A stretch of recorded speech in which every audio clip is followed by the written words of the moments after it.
Hello जी, अस्सलाम वालेकुम। Welcome to the important market updates. Bitcoin यहाँ पर जो है वो डंप कर रहा है आपके पास, और आज जो हमारे पास सीपीआई आई है वो काफ़ी ज़्यादा अहम थी, और उसमें ऐसा क्या हुआ है कि हम यहाँ पे एक डंप भी एक्सपेक्ट कर सकते हैं। ठीक है, क्योंकि लास्ट टाइम जब आपके पास सीपीआई डेटा आया था, बिटकॉइन ऑलमोस्ट इसी रीजन के करीब था, $49,200 की तरफ।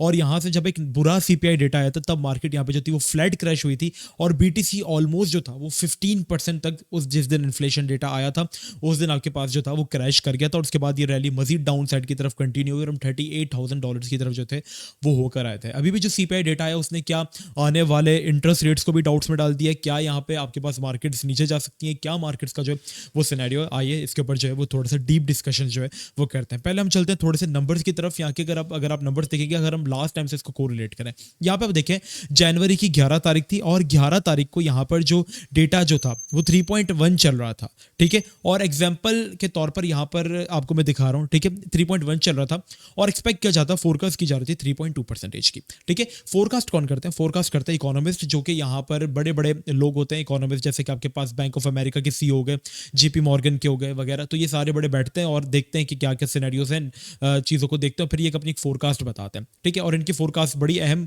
कंसिडर की जाती है, क्योंकि अगर तो नंबर इनके फोरकास्ट तक पे आ गए तो मार्केट अच्छा बिहेव करती है, लेकिन अगर देख वो ये भी देखना जरूरी है कि उन्होंने क्या क्या प्रिडिक्ट किया है। उन्होंने जो कहा था कि डेटा जो होगा वो बेयरिश होगा, 3.2 आ सकता है, 3.1 से ज्यादा आएगा। ठीक है, क्योंकि जो एक्चुअल चल रहा था 3.1, उन्होंने कहा 3.2 आएगा, लेकिन आ कितना गया? More than expectation. तो जब वो मोर देन एक्सपेक्टेशन आया, तो इट मीन्स आपके पास जब सीपीआई बढ़ती है ना, तो ये काफी चीजों को इंपैक्ट करती है। मतलब आपके पास कंज्यूमर प्राइस इंडेक्स का बढ़ना आपके पास काफी चीजों को शक में डाल देता है। इट मीन्स कि आपके पास इंटरेस्ट रेट्स भी यहाँ पे आने वाले टाइम में बढ़ सकते हैं, पोस्ट प्राइस इंडेक्स भी आपके पास जो है वो यहाँ पे आपके पास जो है वो बढ़ सकता है। ठीक है, कंज्यूमर प्राइस इंडेक्स के साथ साथ।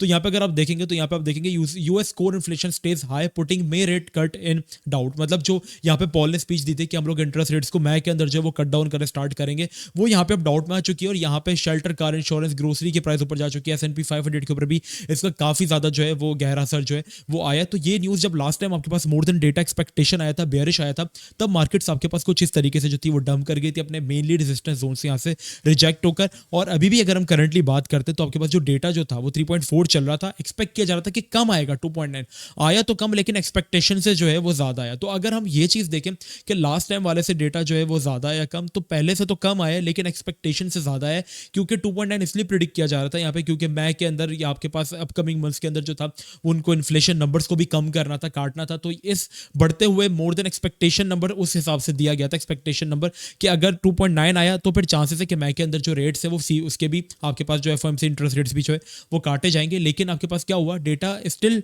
मोर देन एक्सपेक्टेशन है, तो उसने मई में कट होने वाले रेट्स को जो है वो भी आपके पास जो है वो एक तरीके से कंफ्यूजन में डाल दिया है कि क्या वो कम होंगे या नहीं होंगे। दैट्स द रीजन ये डेटा आया है आपके पास। और अगर हम 4 आवर्स का चार्ट ओपन करें, तो यहाँ पे जो है मार्केट आपके पास यहाँ से जोन से जो है वो रिजेक्ट हुई, और काफी यहाँ पे स्ट्रगल करी थी। एक आपके पास जो है एक शूटिंग स्टार फॉर्म किया कैंडल को, और यहाँ पे मार्केट जो है वो कंटिन्यूसली जो है वो डंप कर रही है। अब अगर सिनेरियो को देखेंगे टेक्निकल के पर्सपेक्टिव से, फंडामेंटल्स हमने देखे कि यहाँ पे आपके पास क्यों रिजेक्ट हुए, टेक्निकल के पर्सपेक्टिव से, तो आपके पास बीटीसी करंटली फॉर्म कर रहा है राइट एंगल असेंडिंग ब्रॉडनिंग। और जो लास्ट टाइम जब मार्केट्स की हिस्ट्री में बना है, तो मार्केट अच्छा बिहेव नहीं करती है, मार्केट मोस्टली आपके पास जो है वो डाउनफॉल्स देखने को मिलते हैं। लेकिन ये एग्जांपल आप इसकी देख लें कि यहाँ पे किस तरीके से वर्क करता है। बट एक चीज़ अगर मैं आपको बताऊं, तो यहाँ पे अभी ये है ना कि इस सीपीआई की वजह से मार्केट थोड़ी सी हिली तो है, लेकिन अभी मार्केट की खुद के फंडामेंटल्स थोड़े से बेहतर है, क्योंकि आपके पास 40-50 दिनों बाद तो आपके पास बिटकॉइन की हाविंग है।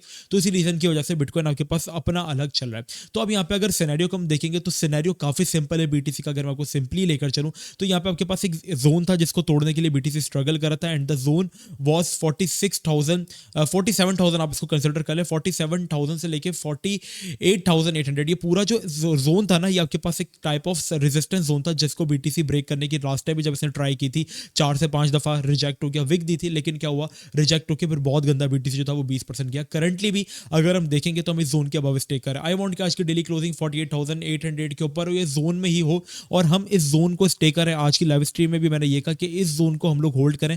अगर हम इस जोन को होल्ड करके पंप करते हैं, तो मार्केट के अंदर छोटी मोटी करेक्शंस जो है वो चलती हैं। ठीक है, इतना बड़ा कोई इशू नहीं है इस चीज का। लेकिन अगर ये जोन ब्रेक होता है, तो एक्सपेक्टेड आपके पास के मार्केट में आपके पास मजीद डंप कर सकती है 44 43। फिलहाल आपकी जो नजर होनी चाहिए वो इस जोन के ऊपर होनी चाहिए। मार्केट्स जो है वो गिर रही है, जाहिर सी बात है, इथेरियम सब बुरे तरीके से इफेक्ट होंगे, क्योंकि अभी एक डोमिनेंस इतनी हाई है कि अगर वो बीटीसी थोड़ा सा भी गिरता है, तो जो रिमेनिंग कॉइन्स है वो यहाँ पे बेड़ा गर्क हो जाता है उनका। कि अगर आप देखेंगे बीटीसी तो काफी कम गिरा, लेकिन मोस्ट ऑफ द कॉइन्स जो कि बीटीसी को इतना फॉलो भी नहीं करते, वो वो अलग से चल के अपना बहुत बुरे तरीके से जो है वो यहाँ पे डंप कर रहा है, लाइक 10-12% एक और जो है वो डंप कर रहा है। तो मार्केट के अंदर स्कैल्पिंग थोड़ी सी अभी रिस्की होगी। कोशिश कीजिएगा कि अगर आपको डंप्स मिलता है तो अच्छे कॉइन्स के अंदर आप जो स्कैल्प बनाएं। कौन कौन से कॉइन बाय करने हैं, आप फ्री व्हाट्सएप ग्रुप नीचे डिस्क्रिप्शन में आपको लिंक मिल जाएगा, उसको ज्वाइन कर लें। हम वहाँ पे बताते रहते हैं आपको क्या बाय करना चाहिए, तो आपके उसमें काफ़ी ज़्यादा जो है वो हेल्पफुल जो होगा वो आपके लिए रहेगा। बाकी सब्सक्राइब कर देना।